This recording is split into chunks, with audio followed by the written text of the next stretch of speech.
মহামান্য আদালত শিক্ষার্থীদের পক্ষে রায় দিয়েছে, সে অনুযায়ী সরকার প্রজ্ঞাপন দিয়েছে। কিন্তু সরকার এই প্রজ্ঞাপন দিতে যত রক্ত মারিয়েছে, যত লাশ পড়েছে, সেটা অনাকাঙ্ক্ষিত। এর জবাব আমরা চাচ্ছি। দ্বিতীয়ত, প্রজ্ঞাপনের আগে শিক্ষার্থী এবং অন্যান্য স্টেক হোল্ডারদের সাথে নীতি নির্ধারণী সংলাপ প্রয়োজন ছিল। এই ধরনের সংলাপ ছাড়া প্রজ্ঞাপনকে আমরা চূড়ান্ত সমাধান হিসেবে গ্রহণ করব না।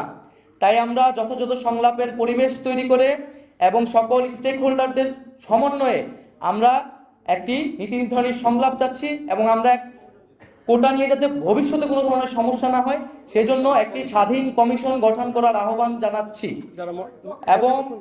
এবং এই প্রজ্ঞাপনের সাথেই কিন্তু কেবল আমাদের আন্দোলনটি সম্পর্কিত নয়।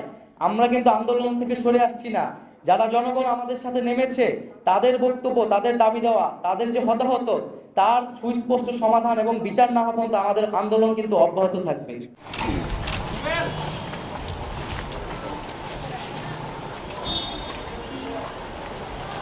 আমরা আমাদের জায়গা থেকে শিক্ষার্থী সমাজ আবার বিনয়ের সাথে 2 দিনের একটি আলটিমেটাম দিচ্ছি ওই 4টি জরুরি দাবি নিয়ে।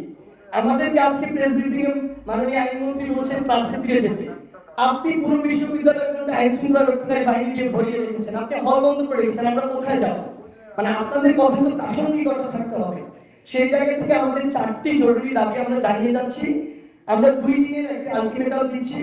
আমরা চাই বৃহস্পতিবারের মধ্যে বিশ্ববিদ্যালয়ের প্রশাসনের সাথে সরকারের পক্ষ থেকে কথা বলে সেই পরিবেশটি তৈরি করা হোক এবং আমরা সকলে যেন শুক্রবারে বাংলাদেশের সকল ক্যাম্পাসে আমরা শিক্ষার্থীরা ফিরে যেতে পারি।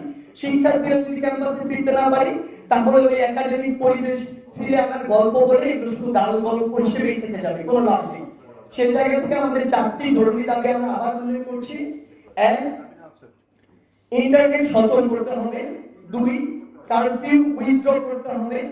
3, বিশ্ববিদ্যালয় বা শিক্ষা প্রতিষ্ঠানগুলো থেকে আইন শৃঙ্খলা বাহিনী সরিয়ে নিয়ে সরকার এবং প্রশাসনের সমন্বয়ে সুষ্ঠু পরিবেশ নিশ্চিত করে আবাসিক হল খুলে দিয়ে আমাদেরকে শিক্ষা প্রতিষ্ঠানে ফিরে যাওয়ার পরিবেশ তৈরি করে দিতে হবে।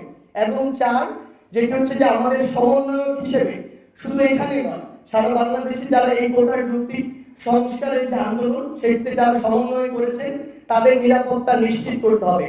আমি স্পষ্ট ভাষায় বলি, আমরা প্রতি মুহূর্তে ভয় থাকি যে কখন আমাদের গ্রেফতার করা হয়, কখন আমাদের তুলে নিয়ে যাওয়া হয়, কখন আমাদের উপরে নারীদের মতো শারীরিক বা মানসিকভাবে অত্যাচার করা হয়।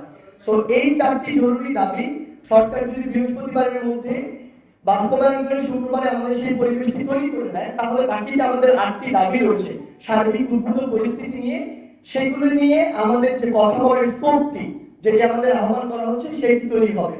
এবং সবশেষে আপনাদের উদ্দেশ্যে এক লাইনে একটি কথাই বলে দিতে চাই, বাংলাদেশের শিক্ষার পরিবেশ আবার সুন্দরভাবে ফিরে আসবে কিনা, আমরা ক্যাম্পাসে যাব কিনা, আমরা কবে আমাদের আন্দোলনের শেষ ঘোষণা করব, এটি পুরোপুরি নির্ভর করছে সরকার এই দাবিগুলো জরুরি ভিত্তিতে মেনে নিয়ে আমাদের জন্য পুরো বাংলাদেশে এই পরিবেশটি কতটুকু উপযোগী করে দিচ্ছে।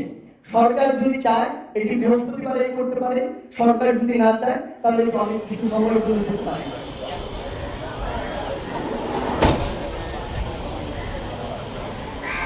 সরকারের দায়িত্বশীল ব্যক্তিরা বিতর্কিত এবং উস্কানিমূলক বক্তব্য দেয় এবং পরবর্তীতে ছাত্রলীগ এবং যুবলীগের সন্ত্রাসী কর্মকাণ্ড এবং আইন শৃঙ্খলা বাহিনীর অন্যায়ভাবে দমন পীড়ন ও হামলা মামলা চালিয়ে এক রক্তক্ষয়ী পরিস্থিতি তৈরি হয়, যেটি অনাকাঙ্ক্ষিত ছিল। বিশ্ববিদ্যালয় প্রশাসন ও আইন শৃঙ্খলা বাহিনী যখন শিক্ষার্থীদের নিরাপত্তা দিতে ব্যর্থ হয় তখন আমরা অভিভাবক, শিক্ষক সহ school, college, private, public, national সকল ধরনের শিক্ষার্থীদের এবং সর্বস্তরের নাগরিকদের রাজপথে নেমে আসার আহ্বান জানাই আমাদের নিরাপত্তার জন্য। ছাত্র নাগরিকরা প্রতিরোধ গড়ে তোলে এবং পরবর্তীতে আমরা দেখতে পাই যে সারা দেশে ইন্টারনেট বন্ধ করে এক ধরনের ডিজিটাল ক্র্যাকডাউন পরিস্থিতি তৈরি করা হয় এবং শিক্ষার্থীদের হলগুলো থেকে বিতাড়িত করা হয়, যা সুস্পষ্ট মানবাধিকার লঙ্ঘন।